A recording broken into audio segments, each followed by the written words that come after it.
নূহ আলাইহিস সালামের 4 সন্তান ছিল। কয় সন্তান? এক সন্তানের নাম হচ্ছে হাম। কি নাম? হাম। হাম ছিল একটু কালো বর্ণের। হামকে দিয়ে আফ্রিকার কন্টিনেন্টে যত মানুষ দেখছেন ব্ল্যাক স্কিনের, কালো স্কিন, এরা সবাই হামের বংশধর। মজা না বিষয়টা? মানুষের অস্তিত্ব পৃথিবীতে, ইতিহাস, এগুলো খুব ইন্টারেস্টিং টপিক। ইতিহাস পড়তে থাকলে আপনি ডুবে যাবেন। কত কি যে বিশ্বে হয়েছে আর কত কিছু হবে সামনে, সুবহানাল্লাহ। তখন আপনার অস্তিত্ব জানান দিবে যে আমি কত ক্ষুদ্র, মহাবিশ্ব কত বড়, আল্লাহ কত বড়, কত সময় চলে গেছে আর আমি এই সময় কি করছি। এক ভাইয়ের নাম শাম।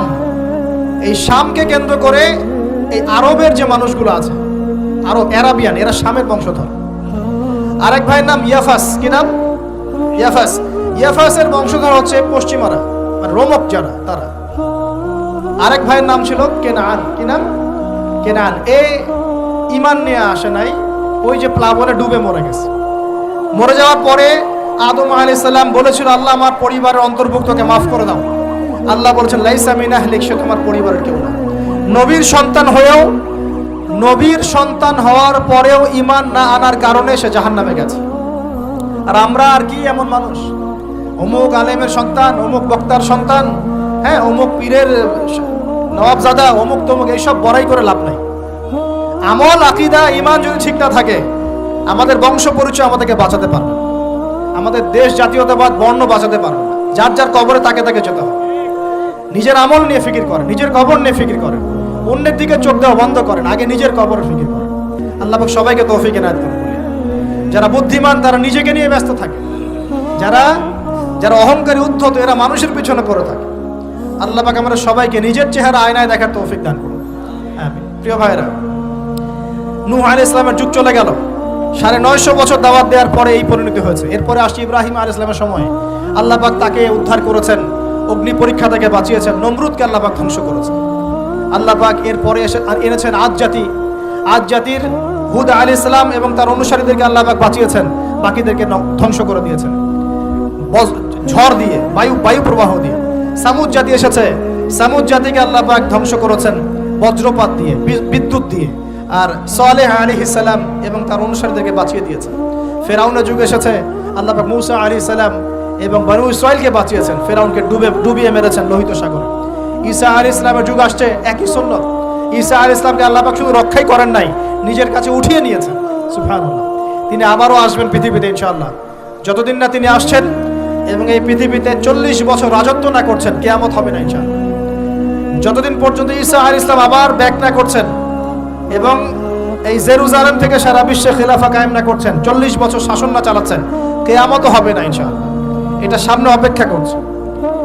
এবং নবী সাল্লাল্লাহু আলাইহি ওয়াসাল্লামের যুগে আবু জেহেল, আবু লাহাব বা সাহেবাদেরকে আল্লাহ পাক ধ্বংস করেছেন, আল্লাহর নবী এবং সাহাবীদেরকে আল্লাহ পাক সম্মানিত করেছেন। আপনি কি পুরো হিস্ট্রির মধ্যে একটা সুন্নত দেখতে পাচ্ছেন, কমন সুন্নত? কি সুন্নত? প্রত্যেক যুগে যুগে যারাই আল্লাহর ওই যে বিধান মেনে চলেছে, সমকালীন নবী রাসূলদের আনুগত্য করেছে, আল্লাহ পাকের আনুগত্য করেছে, আল্লাহ পাক তাদেরকে উদ্ধার করেছেন দুনিয়াতেও পরকাল। প্রত্যেক যুগে যুগে যারাই আল্লাহকে মানে নাই, রাসূলকে মানে নাই, আল্লাহর আসমানি কিতাবকে মানে নাই, বিরুদ্ধাচরণ করেছে, কুফরি করেছে, শিরক করেছে, আল্লাহ পাক সবাইকে ধ্বংস করে দিয়েছেন, কারো কোনো পরোয়া করে না। এই সিলসিলা আজও অব্যাহত আছে, আগামীতেও থাকবে ইনশাআল্লাহ। এখন আমরা যারা এখন বেঁচে আছি, আমরা নবী সাল্লাল্লাহু আলাইহি ওয়াসাল্লামের ইন্তেকালের প্রায় 1450 বছর পরের মানুষ। আল্লাহর নবী এসেছেন এমন সমাজে, যে সমাজে শিরকের পাপ চলছে, সুদের পাপ চলছে, দুর্নীতি চলছে, আপনার কন্যা সন্তানকে জীবিত হত্যা করা হচ্ছে, আপনার মাদক দ্রব্যের সয়লাভ চলছে, মেয়েদের অধিকার দেওয়া হচ্ছে না, হ্যাঁ, গোত্রীয় হানাহানি চলছে। ওই সমাজটাকে তিনি 23 বছরের মধ্যে পাল্টে ফেললেন। কত বছর? 23 বছর। কিভাবে পাল্টালেন? উত্তর, তিনি প্রথমে জ্ঞানের চর্চা করেছেন। কিসের চর্চা? জ্ঞানের। আল্লাহ পাক প্রথম ওহী নাযিল করেছেন, ইকরা বিসমি রাব্বিকাল্লাযী খালাক, পড়ুন আপনার রবের নামে যিনি আপনাকে সৃষ্টি করেছেন। নবী সাল্লাল্লাহু আলাইহি ওয়াসাল্লাম সাহাবীগণ কোরআনের 6টা হক আদায় করেছেন। কয়টা হক? 6টা। তারা কোরআন পড়া শিখেছেন। আমরা সবাই কোরআন পড়া শিখবো তো ইনশাআল্লাহ? তারা কোরআনের অর্থ শিখেছেন। আমরা কোরআনের অর্থ শিখবো তো ইনশাআল্লাহ? তারা কোরআনের আদেশগুলো মেনেছেন। আমরা কোরআনের সব আদেশ মানবো তো ইনশাআল্লাহ? তারা কোরআনের সমস্ত নিষেধগুলো বর্জন করেছেন। আমরা নিষেধ বর্জন করবো তো ইনশাআল্লাহ? তারা কোরআনের দাওয়াত মানুষের কাছে পৌঁছে দিয়েছেন। আমরা কোরআনের দাওয়াত দিব তো ইনশাআল্লাহ? এবং 6 নাম্বার তারা কোরআনের বিধানগুলোকে বাস্তবায়ন করেছে। আমরাও বাস্তবায়নের চেষ্টা করবো তো ইনশাআল্লাহ। এই 6টা হক আদায়ের ফলে 23 বছরের ব্যবধানে জাহেলি মক্কা একদম সোনালী মক্কায় পরিণত হয়েছে। 23 বছর পরের মক্কায় আপনি কোনো সুদ পাবেন, কোনো শিরক পাবেন, কোনো মূর্তি পূজা পাবেন, কোনো মেয়ের অবমাননা পাবেন, কোনো জেনা, কোনো ব্যভিচার, কোনো ধর্ষণ, কিচ্ছু পাবেন? 23 বছর পরের মক্কায় কোনো পাপ পাবেন না। কিভাবে সমাজ পরিবর্তন হলো?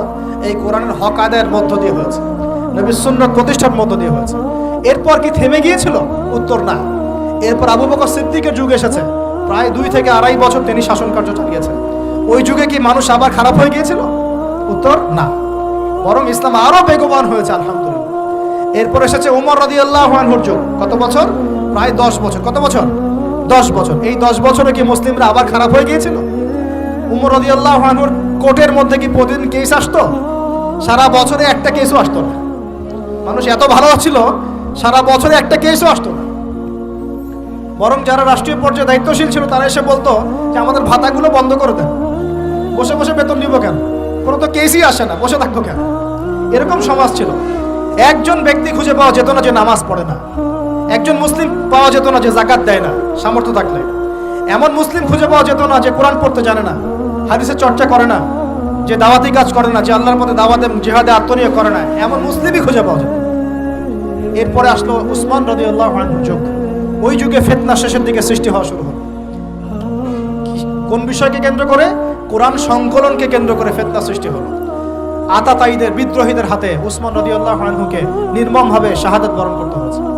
তিনি প্রায় 12 বছর শাসন কার্য চালিয়েছেন। ইসলাম আরো এগিয়ে গেছে। এরপর এসেছে আলী রাদিয়াল্লাহু আনহুর যুগ। আলী রাদিয়াল্লাহু আনহুর খেলাফতে ওই উসমান রাদিয়াল্লাহু আনহুর ঘটনাকে কেন্দ্র করে, হত্যাকাণ্ডকে কেন্দ্র করে মুয়াবিয়া রাদিয়াল্লাহু আনহু এবং আলী রাদিয়াল্লাহু আনহুর মাঝখানে একটা ব্যাটল, একটা যুদ্ধ হয়ে গেছে। এর নাম হলো সিফফিনের যুদ্ধ। কিসের যুদ্ধ? সিফফিন। যাই হোক, এক পর্যায়ে আলী রাদিয়াল্লাহু আনহুকে এরকম বিদ্রোহীদের হাতে, খারেজিদের হাতে শহীদ হতে হয়। বলেন ইন্না লিল্লাহি ওয়া ইন্না ইলাইহি রাজিউন। তারপরে হাসান রাদিয়াল্লাহু আনহু অল্প কয়েকদিন শাসন কার্য চালান। তারপর উম্মার ঐক্যের খাতিরে তিনি তার শাসন কার্যের ভারটাকে মুয়াবিয়া রাদিয়াল্লাহু আনহুর হাতে সুপর্দ করে দেন, যা ছেড়ে দিলাম। মুয়াবিয়া রাদিয়াল্লাহু আনহুর সময় থেকে উমাইয়াদের শাসন শুরু হয়। উমাইয়ারা শাসন করেছে প্রায় 132 হিজরি পর্যন্ত। কত হিজরি? 132 হিজরি পর্যন্ত, প্রায় 92 ইয়ার্স, 92 বছর তারা শাসন করেছে। এই সময় ইসলাম আরো এগিয়ে গেছে, পিছিয়ে যায় নাই। ফিতনা এসেছে, দমন করা হয়েছে। মুসলিমরা বীর দর্পে বিশ্বের বুকে শাসন কার্য চালিয়েছে। এরপর এসেছে আব্বাসীয়দের খেলাফত। জাব নদীর যুদ্ধে উমাইয়াদের পরাজয়ের পরে আব্বাসীয়রা ক্ষমতায় আসে। তারাও ইসলামকে এগিয়ে নেওয়ার চেষ্টা করছিল, ইসলাম এগিয়ে যাচ্ছিল, জ্ঞান বিজ্ঞানের প্রসার হচ্ছিল। আলহামদুলিল্লাহ, ইসলাম পিছিয়ে যায় নাই, মুসলিমরা পিছিয়ে যায় নাই। সারা বিশ্বে দাপটের সাথে আমরা চলেছি। তারপর আস্তে আস্তে ওই আব্বাসীয়দের পতন শুরু হলো। কাদের হাতে? এই তাতারিদের হাতে, মঙ্গোলিয়ানদের হাতে। মাত্র 40 দিনের ব্যবধানে পুরো বাগদাদের মধ্যে প্রায় 20 থেকে 25 লক্ষ মানুষকে হত্যা করা হয়েছে। বাইতুল হিকমা ধ্বংস করে দেওয়া হয়েছে, লাইব্রেরি ধ্বংস করে দেওয়া হয়েছে, বইপত্রকে নদীতে ফেলে দেওয়া হয়েছে। তারা ছিল উগ্র জাতি। মঙ্গোলিয়ানদের নাম শোনে নাই? হালাকু খান নাম শুনেছেন? চেঙ্গিস খান, হালাকু খান নাম শোনে নাই? ওদের হাতে মুসলিমদের ব্যাপক দমন পীড়ন সহ্য করতে হয়েছে। এভাবে যুগে যুগে তারপর ক্রুসেডাররা আসছে। ক্রুসেড 1টা 2টা 3টা ক্রুসেড হচ্ছে। আস্তে আস্তে উসমানীয়দের রাইজিং হয়েছে, ফাতেমি খেলাফত এসেছে, মামলুকদের শাসন এসেছে, এদিকে মোগলরা শাসন করেছে, কর্ডোভার দিকে আব্দুর রহমান তারা শাসন করেছে। মানে এক কথায় সারা বিশ্বে মুসলিম শাসন ছিল। অটোমান এম্পায়ার 1923 এই সময়ের দিকে, 1914 থেকে 1923 এই সময় পর্যন্ত অটোমান এম্পায়াররাই বিশ্বে ছিল। তারপরে মুসলিমরা আস্তে আস্তে রাষ্ট্র ভাগ করে ফেলেছে। প্রত্যেক রাষ্ট্র টুকরা টুকরা হয়ে গেছে, ইউনিটি নষ্ট হয়ে গেছে, রাষ্ট্রের ভিতরে বিভিন্ন ফাসাদ তৈরি করে দেওয়া হয়েছে, মুসলিমদের ঐক্য ভেঙে গেছে, ইকোনমি দুর্বল হচ্ছে। সব মিলিয়ে আজকে মুসলিমদের আজকে এই অবস্থা হচ্ছে। আমাদের এখন যুবকরা চিনে না আল্লাহকে, নামাজ পড়তে মানুষ খুঁজে পাওয়া যাচ্ছে না, যাকাত দেওয়ার মানুষ পাওয়া যায় না। রমজান মাসে পার্ট টাইম রোজা রাখে, পার্ট টাইম তারাবি পড়ে, পার্ট টাইম জুমায় আসে, পার্ট টাইম ঈদে নামাজ পড়ে। প্রজন্ম আস্তে আস্তে এই জায়গায় চলে আসছে। আল্লাহকে চিনে না, রাসূলকে চিনে না, ইসলামের হিস্ট্রি জানে না, আমাদের শেকড় জানে না। এমনি এমনি হয়নি, লাস্ট 100 বছরে এই জায়গায় আমরা আসছি। লাস্ট 100 বছরের হিস্ট্রি ভালো করে পড়ে দেখবেন, বলার সময় নাই এখানে। লাস্ট 100 বছরের হিস্ট্রি পড়ে দেখবেন, যে জায়গায় আমরা ছিলাম সেখান থেকে একদম তলানিতে নেমে চলে আসছি। এখন প্রশ্ন হচ্ছে, এই অবস্থায় কি চিরস্থায়ী থাকবো, নাকি এখান থেকে আমরা সামনে যাব? সামনে যে এমনি এমনি যাওয়া হবে না এটা নিশ্চিত। সামনে যাওয়ার জন্য কিছু কাজ এবং ক্রাইটেরিয়া মেনটেন করতে হবে। আমরা জানি এরপরে আসবে ইমামুল মাহদির শাসন, তারপরে আসবে নবী ঈসা আলাইহিস সালামের শাসন, তারপরে দাজ্জালকে মেরে ফেলা হবে। আর দাজ্জালকে মেরে ফেলার আগে দাজ্জাল তার অনুসারীদেরকে নিয়ে বিশ্ব শাসন করবে 40 বছর। 40 বছর না, 40 দিন। 40 দিন। প্রথম দিন হবে 1 বছরের সমান, দ্বিতীয় দিন হচ্ছে 1 মাস, তৃতীয় দিন 1 সপ্তাহের সমান। তারপরে দিনগুলো আমাদের দিনের মতোই। এরপর ঈসা আলাইহিস সালামের আগমনের মধ্য দিয়ে তার ধ্বংস হবে। এরপর ইয়াজুজ আর মাজুজ বের হবে। ইয়াজুজ আর মাজুজ খুব হিংস্র হবে, তাদেরকে হত্যা করার ক্ষমতা মুসলিমদের থাকবে না। মুসলিমরা তুর পাহাড়ে আশ্রয় নেবে। আল্লাহ পাকের গজবে তাদের ঘাড়ের মধ্যে একটা ভাইরাস জন্ম নেবে, এতে তারা মারা যাবে। বড় বড় নখরওয়ালা প্রাণী আল্লাহ পাঠাবেন, পাখি, এরা এসে এদেরকে উঠিয়ে উঠিয়ে কোনো জায়গায় ফেলে দিবে, মহাবিশ্বের কোনো এক জায়গায় এনে ফেলে দিবে। তারপর আল্লাহ পাক বৃষ্টি বর্ষণ করবেন, প্রচুর বৃষ্টি বর্ষিত হবে এবং বিশ্বের এই জমিনটা উর্বর হবে। তখন একটা ডালিম দেখেছেন ডালিম? একটা ডালিম একটা পরিবার খাবে। একটা ডালিমের খোসার মধ্যে একটা পরিবার আশ্রয় নিতে পারবে, এত বড় বড় ফসল হবে। 40 বছর ঈসা আলাইহিস সালাম এই বিশ্বকে শাসন করবেন ন্যায়ের ভিত্তিতে, আদালতের ভিত্তিতে। ঘাটে মহিষে এক ঘাটে পানি খাবে, বাঘে মহিষে এক ঘাটে পানি খাবে, কেউ কারোর উপর জুলুম করবে না। এরপর তার বিয়ে শাদী হবে, সন্তান হবে এবং তার ইন্তেকালও হবে স্বাভাবিকভাবে, এবং তাকে দাফন করা হবে নবী মুহাম্মদ সাল্লাল্লাহু আলাইহি ওয়াসাল্লামের কবরের পাশে, রওজার পাশে। এরপরে মানুষ আবার খারাপ হওয়া শুরু করবে, এতটা খারাপ হবে যে মানুষ রাস্তার মোড়ে মোড়ে জেনা ব্যভিচারে লিপ্ত হবে, কুকুর শিয়ালের মতো। এই অবস্থায় পশ্চিম দিক থেকে সূর্য উঠবে এবং ব্যবসায়ী ব্যবসা করতে বসেছে, কাপড় খুলেছে, এই কাপড় গুটিয়ে নেওয়ার আগে কিয়ামত হয়ে যাবে। একজন ব্যক্তি পানির বোতল খুলেছে, পানি মুখে দেওয়ার আগেই কিয়ামত হয়ে যাবে। একজন ব্যক্তি বাসা থেকে বের হয়েছে, বাসায় ফেরত যাওয়ার আগে কিয়ামত হয়ে যাবে। উটকে পানি পান করানোর আগে কিয়ামত হয়ে যাবে। ওই সময় তওবার দরজা বন্ধ হয়ে যাবে। এই ইসরাফিল আলাইহিস সালাম সিংহায় ফুঁক দিয়ে দিবেন, মহাবিশ্ব ধ্বংস হয়ে যাবে। আল্লাহ পাক দ্বিতীয় ফুৎকারের মধ্য দিয়ে আবার সবাইকে উঠাবেন এবং এই দুনিয়ার জীবনে আমরা যে কাজগুলো করেছি এর হিসাব আমাদেরকে দিতে হবে। সেদিন যদি আমরা আল্লাহর কাছে প্রত্যেকটা কাজের হিসাব দিতে পারি, কোরআন সুন্নাহর উপর থাকতে পারি, আল্লাহর বিধিবিধান মেনে চলতে পারি, এই কারাগারের জীবনে আল্লাহর বিধান মেনে চলতে পারি, ইনশাআল্লাহ যেই জান্নাত থেকে আসছি আবার সেখানে ফিরে যাবো ইনশাআল্লাহ। আর যদি ওই দিন আমরা হিসাব দিতে ব্যর্থ হই, আল্লাহ না করুক, তাহলে ওই ইবলিসের সাথে তার অনুসারীদের সাথে আমাদের সবাইকে জাহান্নামে থাকতে হবে বলে নাউজ। এভাবে হিস্ট্রি শুরু হয়েছে, হিস্ট্রি শেষ হবে। এই দুনিয়া চিরস্থায়ী হবে না, আর আমাদের অবস্থা এমন থাকবে না। এখন শেষ কথা হচ্ছে, এই অবস্থা থেকে উত্তরণের জন্য আমাদের কি করণীয় আছে? উত্তর, আমাদের প্রথম দরকার জ্ঞান চর্চা। কি দরকার ভাই? জ্ঞান চর্চা, প্রচুর জ্ঞান চর্চা প্রয়োজন। জ্ঞান নাই কিছুই করতে পারবে না। দ্বিতীয় কাজ হলো আমাদের সবার দরকার জানা অনুযায়ী আমল করা।